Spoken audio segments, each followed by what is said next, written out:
ধাপে নয়, কোনো পার্সেন্টেজে নয়, আমরা শতভাগ বাস্তবায়ন চাই। আগামী 1 জুলাই থেকে কার্যকর হতে যাচ্ছে নতুন জাতীয় বেতন কাঠামো। আর এবার সবচেয়ে বড় সুখবর পাচ্ছেন অবসরপ্রাপ্ত সরকারি কর্মকর্তা কর্মচারীরা। জানা গেছে যারা বর্তমানে 20,000 টাকার কম পেনশন পাচ্ছেন তাদের পেনশন বাড়তে পারে সর্বোচ্চ 100% পর্যন্ত। নতুন এই পে স্কেলের আওতায় আধা স্বায়ত্তশাসিত ও স্বায়ত্তশাসিত সংস্থার কর্মকর্তা কর্মচারীরাও সুবিধা পাবেন। বিশেষ করে কম বেতনে কর্মরতদের আর্থিক অবস্থার উন্নয়ন এবং বিভিন্ন স্তরের বেতনের ব্যবধান কমিয়ে আনাই সরকারের এই উদ্যোগের মূল লক্ষ্য।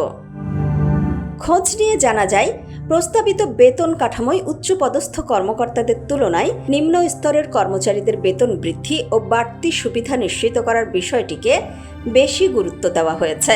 পাশাপাশি বিভিন্ন গ্রেডের মধ্যে দীর্ঘদিনের বিদ্যমান বেতন বৈষম্য কমানোর বিষয়গুলো প্রাধান্য পাচ্ছে। নতুন জাতীয় বেতন কাঠামোর আওতায় সরকারি চাকরির সব স্তরের কর্মকর্তা কর্মচারীদের অন্তর্ভুক্ত করা হচ্ছে।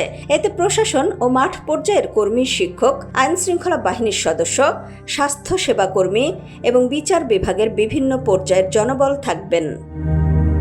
একই সঙ্গে স্বায়ত্তশাসিত ও আধা স্বায়ত্তশাসিত প্রতিষ্ঠানের কর্মচারীদের জন্যও সরকার আলাদা সমন্বিত নীতিমালা প্রণয়ন করছে, যাতে তারাও নতুন পে স্কেলের সুবিধা সমভাবে উপভোগ করতে পারেন।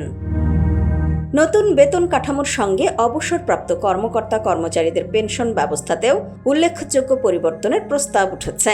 বিশেষ করে স্বল্প পেনশনভোগীদের সুবিধা বাড়ানোর বিষয়ে গুরুত্ব দেওয়া হয়েছে। সচিব কমিটির বৈঠকে কম পেনশন পাওয়া ব্যক্তিদের ক্ষেত্রে সর্বোচ্চ 100% পর্যন্ত পেনশন বৃদ্ধির কথা ভাবছে সরকার। তথ্য অনুযায়ী বর্তমানে যেসব পেনশনার 20,000 টাকার কম পেনশন পাচ্ছেন, নতুন পে স্কেল চালু হলে তারাই সবচেয়ে বেশি সুবিধা পাবেন। সংশ্লিষ্টরা আশা করছেন এই নতুন পে স্কেল বাস্তবায়িত হলে নিম্ন আয়ের কর্মচারীদের জীবনযাত্রার মান উল্লেখযোগ্য হারে বাড়বে এবং সরকারি চাকুরিতে বিদ্যমান বৈষম্য দূর করতে এটি একটি যুগান্তকারী ভূমিকা পালন করবে। নিউজ ডেস্ক, সোনালী নিউজ।